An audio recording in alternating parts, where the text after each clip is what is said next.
Anthony, you want to know a fun fact about Oregon? Yeah, sure, Jazz. Allstate says they have the worst drivers in the country. Well, I hope their basketball players are better than their drivers.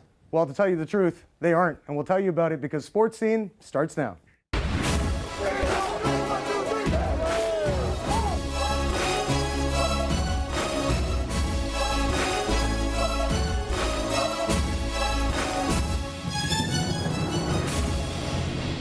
Welcome back to the Annenberg Media Center. I'm Anthony Cherdelli. And I'm Jazz Kang. Big news today. USC men's basketball guard DeAnthony Melton tweeted this morning that he's decided to withdraw from school. Melton hasn't played at all this season after questions about his relationship with former assistant coach Tony Bland, who is a target of a bribery and fraud investigation by the FBI. In his tweet, Melton said, "It has truly been an honor to be a member of the Trojan family. For the past 2 years, however, I have reached a crossroads where I've decided to focus on honing my strengths and improving upon my weaknesses for the competition at the next level. I will always be a Trojan at heart." As a freshman, Melton appeared in all 36 games, starting the final 25. He led the conference with 69 steals, tying the USC record for most steals as a freshman. Now, despite not playing at all this season, he still has the potential to go first in the first round of the NBA draft. Melton's teammates got back on track after losing 3 straight by beating Oregon and Oregon State last week, but it did come at a cost. Junior Benny Boatwright injured his left knee after this collision with Ducks forward Paul White. Coach Enfield didn't agree with the ref's decision not to call a foul. I know he took a charge that they didn't call, but he didn't got run over and he hurt his knee. I'm not sure why that wasn't a charge, but I guess at this point it doesn't matter. Looking ahead, the Trojans need guys to step up in Boatwright's absence. Now, here's Jazz with a breakdown of what USC needs to do to win this week. Well, Anthony, a couple of things really stood out from the Trojans' wins last week. First up, less than 10 seconds to go against Oregon. Game tied at 70. Credit coach Andy Enfield for drawing this up. This play got Chimezie Metu open for the winning bucket. Now, if you look back at it here, what ended up happening is Elijah Stewart and Metu set a stagger screen for Jordan McLaughlin. He ends up getting double teamed by 2 Ducks defenders. That leaves Troy Brown here in no man's land, much like where you are half the time. And he ends up having to make a choice between either guarding Stewart or heading down to guard Metu. As you can see, if we run it back here, Brown ends up making the decision to run up and try and guard the open 3 on Elijah Stewart. What happens here is McLaughlin makes a great over-the-pass top to a wide-open Metu who's under the hoop. Ball game, USC wins by 2. Now against Oregon State, defense became the key. When something that was not really special for the Trojans in their 3 losses to UCLA and the Arizona school. Beavers big man Trey Tinkle, which is a great name by the way, he tries penetrating against Metu. That draws a double team from guard Jordan Usher. And Tinkle does find the open guy in Ethan Thompson below the hoop over here. As you can see, Nick Rakocevic doesn't give up on the play. That was something the Trojans did not do well against DeAndre Ayton and Alonzo Trier of Arizona. Then he ends up challenging, if we run back the play here, you can see that he ends up challenging the layup guy in Thompson, and he ends up missing that layup. It looks like it's really a suffocating defense here for the Trojans, Jazz. Yeah, Anthony, that's really going to be the key for the Trojans. As they say, defense all about effort. The magic number for the Trojans is 80. Why do you ask? They're 0-6 in games when they've given up more than 80 points. So defense will be key when they play Colorado and Utah this week. The good news for the Trojans, they can still get that #1 seed in the Pac-12. Here's Sarah McGrew with a closer look at the conference. Thanks, guys. Well, it's almost March, and that means the madness is just around the corner. It's been an interesting year for men's basketball, so let's take a look around the Pac-12 before the teams head to Vegas for the conference tournament. The Pac-12 had 3 teams in the AP preseason poll, but that was 16 weeks ago. This week, Arizona stands alone in the top 25. The Wildcats started off with the #3 ranking in the nation, but have dropped 11 spots, now coming in at number 14. The Trojans had their highest preseason ranking since 1974, coming in at number 10, but they quickly fell out of the national rankings by week 6. Somewhere in between all of that, Arizona sneaked into the top 25, peaking at number 3 in late December, but they too have fallen out. Now there's just 2 weeks left until the conference tournament kicks off in Vegas. The top 4 teams in the Pac-12 will get a bye in the first round. I'm expecting DeAndre Ayton and Arizona will be resting easy in that #1 spot, but the next 3 games for USC are vital to securing one of those 4 spots. With a 10-5 record in the Pac-12, USC is tied with UCLA in second place. But the Bruins win against the Trojans in Westwood gives them a head-to-head advantage when it comes to seeding in Vegas. When the two teams meet again on March 3rd, it will be critical that USC pulls away with the home win. But even before that game, USC's 2 road games this weekend against Colorado and Utah are just as important in getting a first-round bye and an extra day of rest. Now turning our attention to the bottom of the pack. Oregon and Arizona State are the teams to watch out for. The Ducks really know how to turn it on come tournament time, and Arizona State had that brief flirtation with the top 25 earlier this season. If those teams don't improve their ranking by tournament time, they'll definitely be looking to knock out some top teams in Vegas. But as I all know, when it comes to basketball, it's all madness and anything can happen. The Pac-12 women's tournament is also just around the corner, and the USC women's basketball team has a big week coming up with Senior Day on Saturday, and one of the seniors is in studio with Anthony. Joining me is USC women's basketball senior guard Sadie Edwards. Sadie, thanks for joining me today. No problem. Pleasure's all mine. So, over your time at USC, you've increased your point per game output every season you've been here. What do you credit for that improvement? I think that I have really good people around me with our coaching staff, constantly helping me, especially throughout the off season, on ways that I can improve and add to my games. I think that that's been very beneficial for me this year. And this being your senior season, coming up in your last 2 regular season games in the Pac-12 tournament, what's been your favorite moment here playing at USC?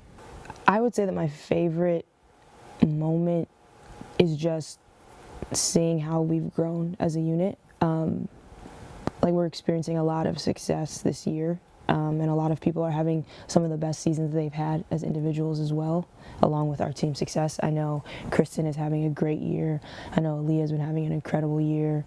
I know Jordan's been healthy and consistent and big for us. Mignon has made a considerable jump from her freshman year to her sophomore year. So, just being able to be a part of that and see that every day is really awesome. That's my favorite moment. Seeing that when we go on the road and we play against a top 10 team, we take them to double overtime. I don't know that we were able to do that last year. I don't know that we were able to compete at that level. So just my favorite moment is every moment that I'm able to see that growth, which is kind of like an ongoing thing, but yeah. Wow. And you mentioned all the players kind of coming together. Now that you've got the Pac-12 tournament coming up, what do you guys have to do as a team to make some noise and go far in that tournament? I think that we just have to just stay together. I think that when we play together, we can compete with anyone. I think we proved that. We've proven that throughout this Pac-12 season. We've had some close ones that hurt a little bit. This weekend hurt a little bit, taking 2 very, very good teams down to the wire and not being able to get the win. But I think that more than that, we continuously show that we deserve to be in those games. We can win those games, and I think we just have to take that next step, make that jump. Yeah. It's a few more plays here and there, and then the outcome can be different. And those close losses obviously are learning experiences. What did you guys learn as a team against those 2 Oregon schools, those close losses that you think you can take forward? I mean, I think we're right there, and that's we knew that, but to go out there and to prove that Oregon and Oregon State are very, very good basketball teams. They're well coached, they're talented, they're disciplined, and I think for us to go out there and compete at that level for the amount of time, we played a ton of minutes, but we never quit.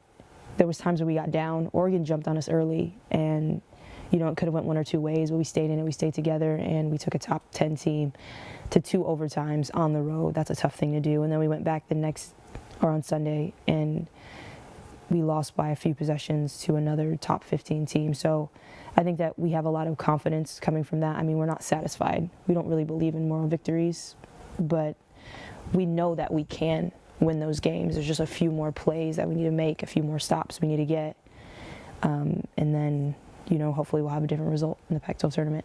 And this being your senior year, I know from your bio you said you're hoping to play professionally. Are you going to have an opportunity, you think, now getting closer to the end of the season to play professionally in the future? I think so. I think that I'm around a lot of great people that have helped me put myself in positions to do that. I think obviously the fact that we're playing at a much higher level as a team and experiencing more team success helps my chances. I think that we have an opportunity right now to make the NCAA tournament.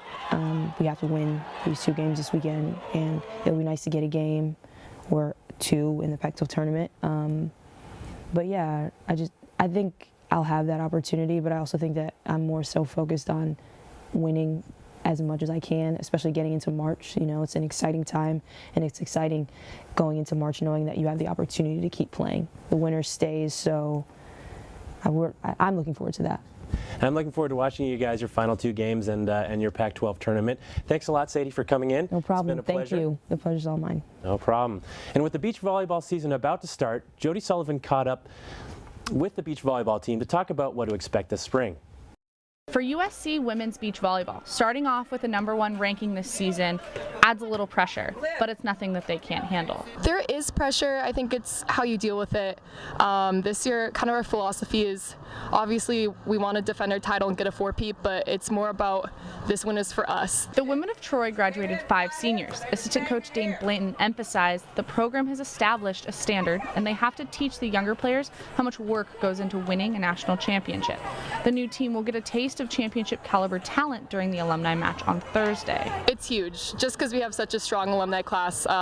They're playing professionally now, so I think this tournament will be big to prep us. So now the courts behind me are quiet, but they'll be bustling tomorrow night for USC's alumni match. But if you can't catch them, don't worry. Next Wednesday, they host #3 UCLA and #2 Pepperdine for their home opener. USC will get its first test as they go on the road for the Arizona State tournament. All of us have to step up this year, and we're all prepared to. We've been preparing for, 7 months now, so we're ready to do it. Belton is partnering again with fellow senior Joe Kramer. The two are nearly inseparable. They're roommates as well. Our personal goals are definitely to be leaders as partners, kind of set the tone for the team, and to go undefeated as partners. We want to be that consistent win that we can always count on. You can watch Belton, Kramer, and the rest of the women of Troy at the alumni match tomorrow at 6 p.m. For Annenberg Media, I'm Jody Storm Sullivan.